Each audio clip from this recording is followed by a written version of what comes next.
ও তোমার কাছে বান্দারা তাদের বামে যে নিয়ামত তুমি গ্রামের পাশ অনেক ডিগ্রি মানে সামনে আমার গায়ে ঘুরে ছোট ছেলের মধ্যে বসে আছে আমাদের প্রিয় ভাই তোমার ব্যবসা তোমার অফিস তোমার আদালত তোমার পদ তুমি মন্ত্রী তুমি এই যে যা কিছু তুমি পেয়েছ ভোগ করেছ এটা সব কিছু আমি আল্লাহর দান এই সব অবহার মৌলানা গ্রহণ ইচ্ছা সুরজি মদ্রাসার শিক্ষক আমাদের উস্তাদ বাড়ি আনোয়ারা ওনারা হিসেবে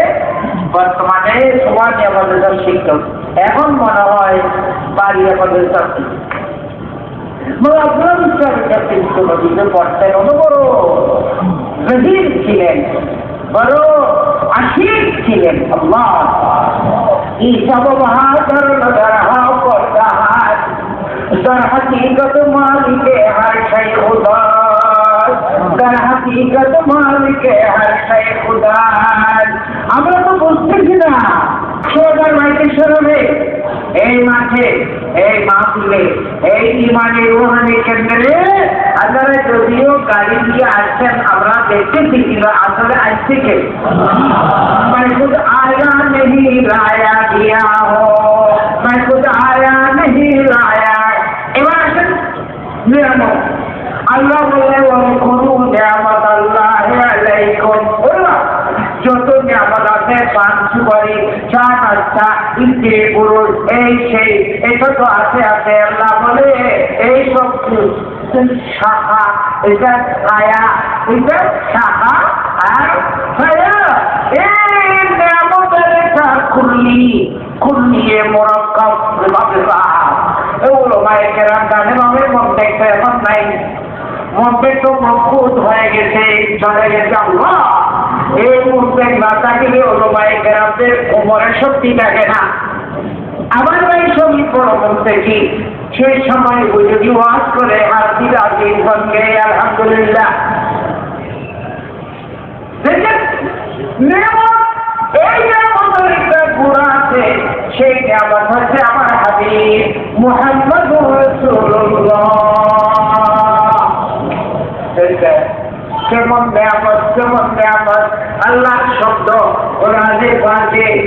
ইয়া নিয়ামতুল্লাহ ইন্নী মুখলিসুন আলাইহি ইয়া রাহমাতুল্লাহ ইন্নী মুশফিকুন ওয়াজিবুন ইয়া নিয়ামতুল্লাহ ইন্নী মুখলিসুন আলাইহি সোনার মদিনায়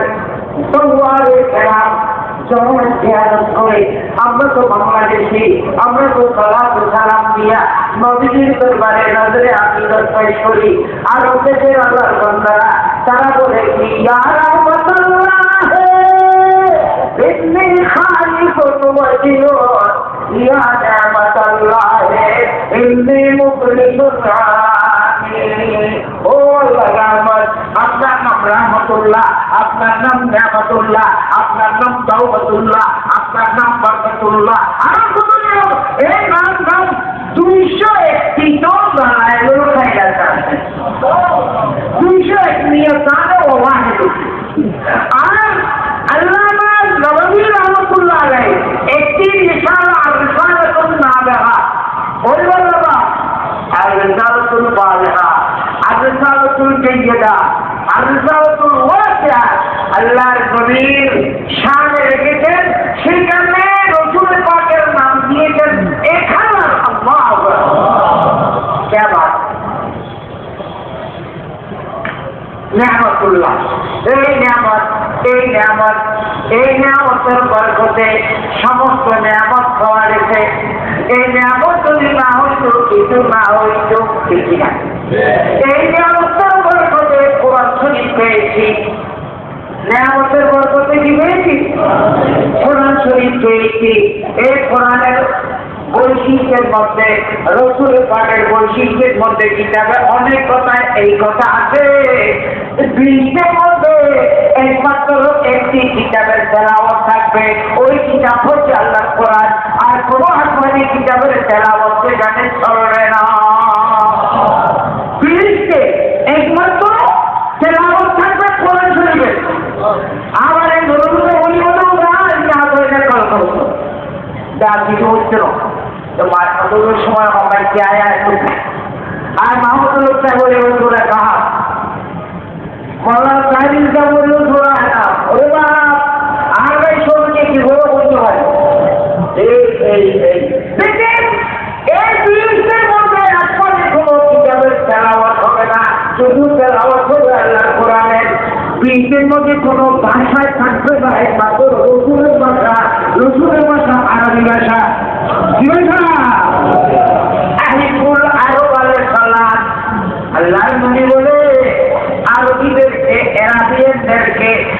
তোমরা ভালোবাসো, লিআন্নী আরবিয়্যুন। কেন না লিআন্নী আরবিয়্যুন, আমি রসুল আরবি। जाते पाके जुगल मुल्क अरब करन ज़ुहूर ज़ाशुदा नाज़िल कुरआन ज़ुबाने अरबी। अपनी मौलिदुहु बमक्का हिजरतुहु बतैबता व मुल्कुहु बिशाम। আপনি যেহেতু আরবের জমিনে ভূমিষ্ঠ হয়েছেন, আপনার সম্মানে আমার কিতাবের ভাষা আরবি করে দিয়েছি। সুবহানাল্লাহ। আল্লাহর নবী বলে তোমরা আরবকে ভালোবাসো, লিআন্নী আরবিয়্যুন, আমি আরবি, আমি আরবের বাসিন্দা। ওয়াল কুরআনু আরবিয়্যুন, কোরআন আরবি। কোরআন কি? ওয়া লিসানু আহলিল জান্নাতি আরবিয়্যুন। আর ফিরতে যারা যাবে আমার বাবা আলী হুসেন আলী আবুল হাসান আলী আনোয়ার ভাই, এই ফিরতে যারা যাবে এই ফিরতের কত বছর তাকাল্লুম মুকালামা হবে আরবি। এই জানি তো মসজিদ না বলতো আইতো আরবি নাকি আর দিনের মধ্য দিনও বলি, দিনের মৌসুমও বলি, লাভটা কি সজিদা মারুমে সজিদা কিছু না বলি, ইল্লা বলে আসাল্লাহ হবে সজিদ অনেক হলো অনেক হবে ইয়া অনেক সকলে মতের পরে মৃত্যুর পরে আমাদের উস্তাদ হযরত মাওলানা আমিন সাহেব রাহমাতুল্লাহ আলাইহি, যিনি উস্তাদ কবর উস্তাদ হযরত কেবলার উস্তাদ হুজুর কেবলার উস্তাদ হযরত মাওলানা আমিন সাহেব, তিনি বলেছেন নিজের মানব মৃত্যু বরণ করার পরে যার ভাষা আরম্ভ হয়ে যায় সব ভাষা অর্থাৎ খবরে আরবি মুনকার দেখি এরাবিয়ান ওরা আরবি, উত্তর দিয়ে